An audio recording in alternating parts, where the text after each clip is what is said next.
السلام علیکم ورحمۃ اللہ وبرکاتہ ان الحمد للہ رب العالمین والعاقبۃ للمتقین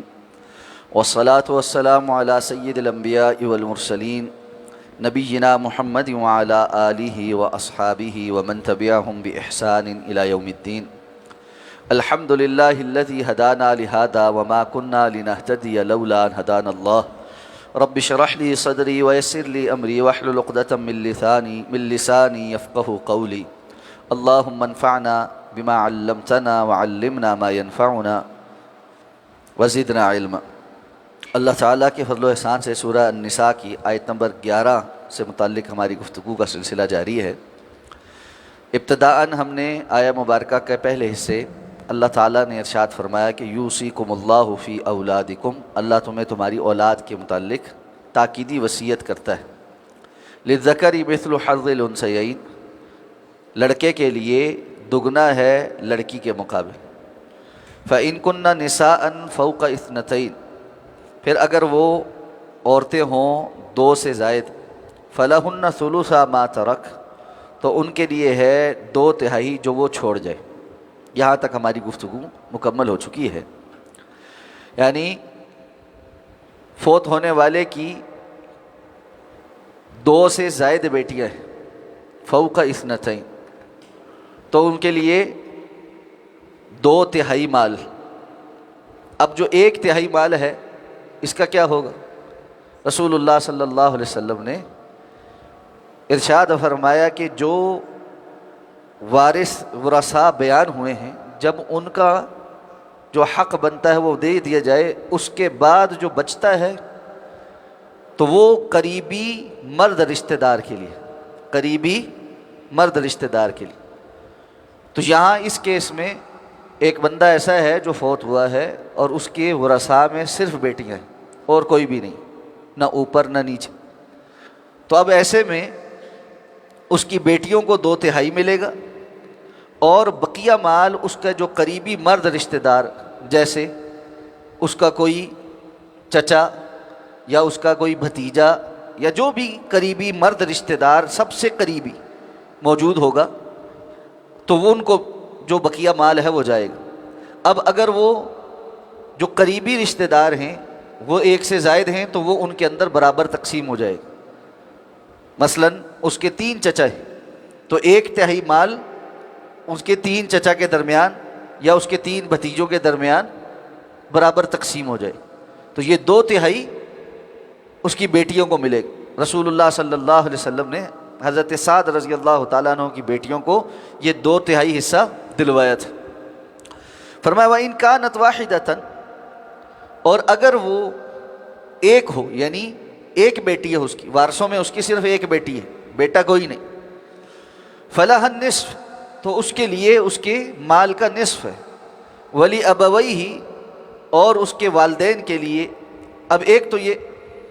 کہ ایک سینیریو یہ ہے کہ اس کی صرف ایک بیٹی اور اس کے والدین بھی نہیں ہیں، تو یہ جو نصف مال ہے یہ اس کی بیٹی کو جائے گا اور بقیہ قریبی مرد رشتہ داروں کو چلا جائے۔ اور اگر ایک بیٹی ہے اور اس کے ساتھ اس کے والدین بھی زندہ ہیں، جو میت ہے اس کے والدین بھی زندہ ہیں، یعنی بچی کے دادا دادی زندہ ہیں، تو فرمایا لِكُلِّ وَاحِدٍ مِّنْهُمَا السُّدُسُ، ہر ان دونوں میں سے ہر ایک کے لیے چھٹا حصہ ہے، یعنی دادا کے لیے بھی چھٹا حصہ ہے اور دادی کے لیے بھی، یعنی جو بچی زندہ ہے اس کے دادا دادی کی بات کر رہا ہوں، میت کے دادا دادی نہیں، میت کے والدین، میت کے باپ اور ماں کے لیے چھٹا حصہ ہے، دونوں ہر ایک کے لیے، یعنی 1/6 والدہ کو جائے گا اور 1/6 اس کے والد کو جائے گا۔ مما ترک، اس میں سے جو وہ چھوڑ جائے، ان کان لہو ولد، اگر اس کا کوئی بیٹا ہو، یعنی اگر تو بیٹا بھی ہے تو پھر تو ماں باپ کا کتنا کتنا حصہ ہے؟ 1/6 1/6۔ فإن لم يكن له ولد، اور اگر اس کا کوئی بیٹا نہ ہو،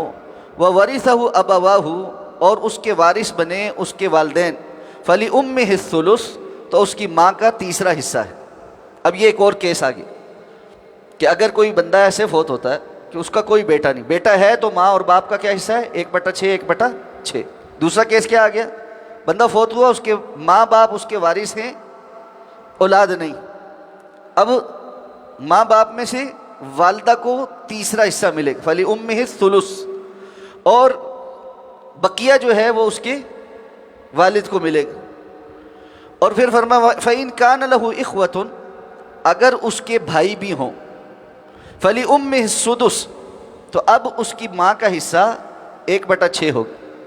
اب جو فوت ہوا ہے اس کے اپنی اولاد کوئی نہیں، لیکن اس کے بھائی ہیں، 1 سے زائد 2 3 4 جتنے بھی ہیں، اب وہ ماں کا حصہ کم کر دیں گے۔ وہ کیا کر دیں گے؟ وہ 1/3 کے بجائے ماں کو اس وقت ملے گا 1/6، اور بقیہ جو ہے وہ ان کے باپ کو مل جائے، یعنی میت کے باپ کو ملے گا۔ لیکن ہوگا کب؟ من بعد وصیت یوصی بہا او دین، بعد اس کے کہ جو اس نے وصیت کی ہے اس کے پورا کرنے اور ادھار کے یہ قرض ادا کرنے کے بعد۔ یعنی یہ سارے کے سارے حصے تقسیم کرنے کی ترتیب کیا ہوگی؟ علماء نے اس کو اس طرح بیان کیا ہے کہ سب سے پہلے میت کی تدفین اور تجہیز کے لیے اگر مال کی ضرورت ہے، کوئی اور وہ ذمہ داری نہیں اٹھا رہا، تو سب سے پہلے تو ظاہر بات ہے اس کا حق ہے، اس کی تجہیز تکفین کی جائے، اس کے کفن کے لیے اور دفن کے لیے جو انتظام وغیرہ کرنا پڑے گا وہ اس کے مال سے کیا جائے۔ اس کے بعد جو اس نے لوگوں کا قرض ادا کرنا ہے وہ قرض ادا کیا جائے۔ اب ایک اشکال یہ پیدا ہوتا ہے کہ اللہ تعالیٰ نے یہاں وصیت کو پہلے ذکر کیا ہے اور دین کو بعد میں ذکر کیا ہے، لیکن یہ اجماع ہے کہ کسی جو بندوں کا جو مال جو اس نے دینا ہے پہلے وہ دیا جائے گا اور اس کے بعد وصیت کو پورا کیا جائے گا۔ اور قرض کو دینے کے لیے اگر اس کی ساری وراثت بھی لگ جائے، یعنی کوئی بندہ اتنا مقروض ہو گیا، اس کے اوپر اتنا قرضہ ہے کہ جتنا بھی اس کا ترکہ ہے سارے کا سارا قرض ادا کرنے میں لگ جائے، تب بھی قرض ادا کیا جائے اور اس کی وصیت نہیں پوری کی جائے گی۔ وصیت قرض کی ادائیگی کے بعد پوری ہوگی۔ اب باری آئے گی ورثاء کو ان کے مال ملنے کی، وراثتی حصہ جو ترکہ ہے اس کو وارثوں کے اندر تقسیم کر، اس لیے کہ اب یہ اصل مال ہے جو بچا ہے ورثاء کے لیے، اس سے پہلے تو جو ذمہ داریاں تھیں وہ پوری ہونی۔ اب اس میں بھی علماء نے ایک چیز اور بھی بیان کی ہے کہ اگر کوئی بندہ فوت ہوا اور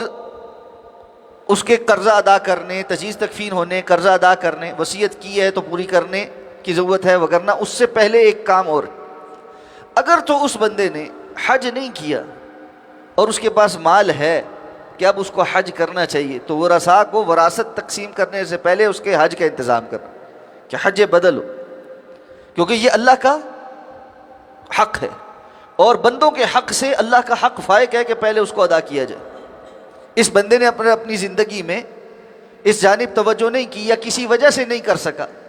تو اب اس کے ورثاء کا کام ہے کہ وہ مال لینے سے پہلے اس کے اس فریضے کو پورا کروائیں۔ اسی طرح اگر کسی بندے کے فرض روزے رہتے اور رکھنے والا پیچھے کوئی نہیں، ورثاء میں سے کوئی اس قابل نہیں کہ اس کی جگہ رکھے، تو پھر اس کا فدیہ ادا کرنے کے لیے اس مال میں سے پہلے فدیہ ادا کیا جائے گا تاکہ اس کا فرض پورا ہو۔ اب اس کا جو مال بچا ہے یہ اصل مال ہے جس میں سے وراثتی حصے بنتے ہیں اور اس انداز میں وراثتی حصے پورے کیے جائیں۔ تو فرمایا آباؤکم و ابناؤکم، تمہارے آباء و اجداد اور تمہاری اولادیں، لا تدرون ایہم اقرب لکم نفعا، تم نہیں جانتے کہ کون تمہارے لیے نفع کے زیادہ قریب۔ یعنی اگر تم خود اپنے طور پر مال کو تقسیم کرنا چاہتے تو ظاہر بات ہے اپنی اندازے سے کہتے جی فلاں کو فلاں دے دو، فلاں کو فلاں دے دو، اور انسان اس میں پھر اپنی پسند ناپسند اور اپنا فائدہ دیکھتا ہے کہ اس بچے نے میری خدمت کی یا یہ میری خدمت کرے گا تو چلو میں اس کو مال دوں اور بعد میں یہ میرا خیال کرے، 100 طرح کی باتیں۔ تو اللہ نے فرمایا تمہیں نہیں معلوم کہ کون تمہارے لیے زیادہ نفع بخش۔ اسی طرح انسان کے دنیا سے جانے کے بعد اولاد کو جو مال ملے گا، بسا اوقات مال بہت سا ہوتا ہے، پیچھے اولادیں، بعض اولادیں ہوتی ہیں وہ انسان کے لیے اس کو صدقہ جاریہ پہ خرچ کرتے اور بعض نہیں کرتے یا کر ہی نہیں پاتی۔ اور عام طور پہ یہ دیکھا گیا ہے کہ بیٹیاں جن کو ہم وراثت میں حصہ نہیں دیتے، چونکہ ان کے اوپر نان نفقے کی اور مالی ذمہ داریاں ایز سچ نہیں ہوتی، تو ان کے پاس جب مال آتا ہے تو وہ اپنے ماں باپ کے لیے صدقے کے طور پر زیادہ بہتر خرچ کر پاتی ہیں لڑکوں کی نسبت۔ مردوں کے اوپر اپنے گھر کی، اپنی آگے اولاد کی پرورش کی اور بہت سارے معاشی چیلنجز کی ذمہ داریاں ہوتی ہیں، وہ کہتا ہے میں یہ کام پورا کر لوں، وہ پورا کر لوں، وہ پورا کر لوں، یہ لے لوں، وہ خرید لوں، تو اس کے نتیجے میں وہ صدقہ جاریہ اس طرح نہیں کر پاتا جتنی بیٹیاں ماں باپ کے لیے صدقہ جاریہ کر لیتی ہیں۔ اور یہ حقیقت پریکٹیکلی اگر اس کو آپ غور سے دیکھیں گے جہاں بھی، تو بیٹیاں ماں باپ کے لیے پیچھے ان کے فوت ہو جانے کے بعد زیادہ خرچ کر رہی ہوتی۔ تو اللہ نے فرمایا تمہیں نہیں معلوم کہ تمہارے لیے تمہاری اولادوں یا ماں باپ میں سے زیادہ کون فائدہ مند ہے؟ اللہ کی طرف سے جو حکم آیا ہے وہ کیا ہے؟ فریضۃ من اللہ، یہ اللہ کی جانب سے فرض کردہ ایک حکم۔ ان اللہ کان علیما حکیما، یقیناً اللہ تعالیٰ بہت زیادہ علم رکھنے والے اور حکمت والے۔ اچھا، اوپر جو وارث بیان ہوئے ہیں اس میں ابھی جو بندہ فوت ہوا یا جو خاتون فوت ہوئی اس کے شوہر اور بیوی کا ذکر نہیں آیا، اگلی آیت میں ان کا ذکر بھی آ رہا ہے۔ تو ایسے میں اگر کوئی بندہ ایسے اس کیس میں، ابھی تک یہ بات ہو رہی کہ بندہ فوت ہوا اس کی اولاد میں صرف بیٹیاں ہیں، یا اگر بیٹا ہے اور والدین ہیں تو پھر اتنا حصہ ہے، اور والدین میں اگر 2 سے زیادہ بیٹے ہیں تو یہ حصہ ہے، اگر صرف ایک ہے تو یہ حصہ ہے، یہ سارے حصے ذکر ہوئے ہیں۔ اس میں ابھی شوہر اور بیوی کا ذکر نہیں ہوا، اگلی آیت میں شوہر اور بیوی کا ذکر بھی ہو رہا ہے۔ تو پہلے پھر ان کا حصہ نکلے گا اور پھر بعد میں جو یہ ورثاء اوپر والی آیت میں بیان ہوئے ہیں ان کا جو ہے وہ حصہ نکلے گا۔ یعنی اگر کوئی شخص فوت ہوا اور اس کی بیوہ بھی ہے اور اس کے بچے بچیاں بھی ہیں تو اس کے وراثت میں باقی ساری ترتیب وہی ہے جو پہلے بیان ہوئی۔ جب مال پورا بچ گیا، جو اس کی وصیت، اس کے دین، اس کے باقی سارے معاملات پورے کرتے ہوئے اب مال جو ترکہ تقسیم ہونا ہے تو اس میں ترتیب کیا ہوگی؟ پہلے بیوہ کو جو حصہ اگلی آیت میں متعین ہے وہ ملے گا، اور اس سے بچ جانے والی رقم پھر بچے بچیوں میں للذکر مثل حظ الانثیین کے مطابق تقسیم ہوگی۔ تو اگلی آیت میں شوہر اور بیوی کا جو حصہ ہے وہ بھی آگے آ رہا ہے، کسی کو یہ کنفیوژن نہ ہو کہ اس سارے سینیریو میں شوہر اور بیوی کا حصہ نہیں آیا، وہ اگلی آیات میں انشاءاللہ آ رہا، اور مزید بھی کچھ اور سینیریوز آ رہے ہیں، اس کو انشاءاللہ ہم پڑھیں گے۔ سبحانک اللہم و بحمدک، نشہد ان لا الہ الا انت، نستغفرک و نتوب الیک۔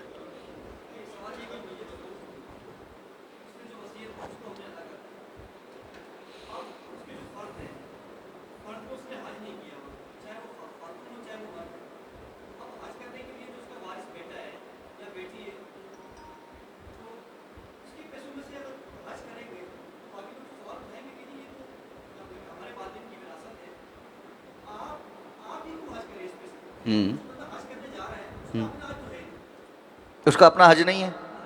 ہاں وہ کر ہی نہیں سکتا حج بدل، یہ مسئلہ پہلے بیان ہو چکا۔ حج بدل صرف وہی بندہ کر سکتا ہے جس نے اپنا حج کیا ہوا،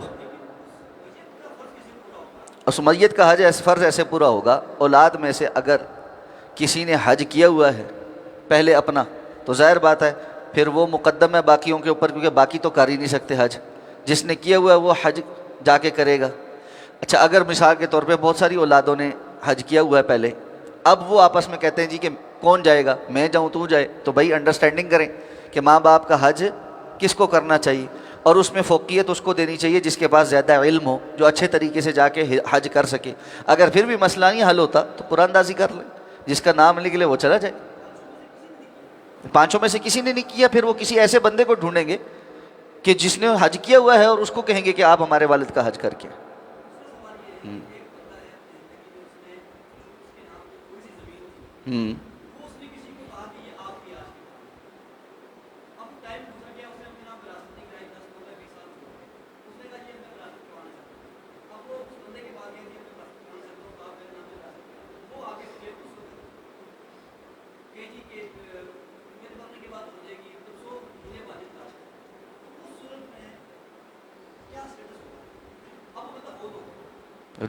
جو بندہ ایسا کر رہا ہے کہ میرے مرنے کے بعد ہو جائے، جب تک زندگی میں نہیں ہو سکا تو مرنے کے بعد کون کرے گا بھائی؟ وہ ظلم کر رہا ہے۔ اگر اس نے کسی کو کوئی چیز دی اور اس کے بعد مکر رہا ہے، تو اللہ کے رسول صلی اللہ علیہ وسلم فرمائے کسی کو کوئی چیز تحفتاً دے کر واپس لینے والا اسی طرح ہے جیسے کتا کہہ کر کے چاٹ لے، اس لیے وہ خود بھی حرام کر رہا ہے اور آگے اس کی اولاد بھی جو کر رہی ہے حرام کر رہی۔ جی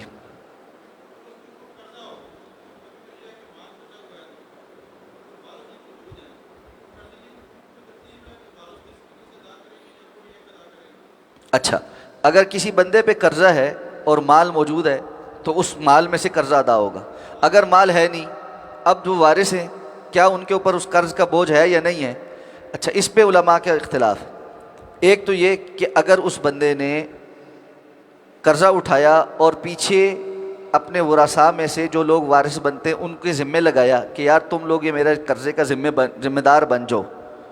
اور ان میں سے کسی نے قبول کر لیا، اب وہ ذمہ دار ہے۔ اگر مثال کے طور پہ زندگی میں وہ ایسے قرضے اٹھاتا رہا اور اس کے گھر والے اس کو کہتے رہے کہ بھئی یہ کام نہ کرو، بعض لوگ ہوتے ہیں نا عجیب عجیب قرضے اٹھا لیتے، اور اس کے ورثاء میں سے کوئی بھی اس کی زندگی میں اس کے ان قرضوں کا ذمہ دار نہیں بنا، اور نہ ہی انہوں نے کہا کہ ہم اپنے والد کے قرضوں کے ذمہ دار ہیں، کیونکہ نہ اس کے پاس کوئی وراثت ہے جو وہ چھوڑ کر کے مال کے جی ہم اس میں سے ادا کریں، اور نہ ہم نے یہ مال لیا ہے، تو وہ بری ذمہ ہیں۔ وہ ان کے اوپر فرض نہیں ہے کہ وہ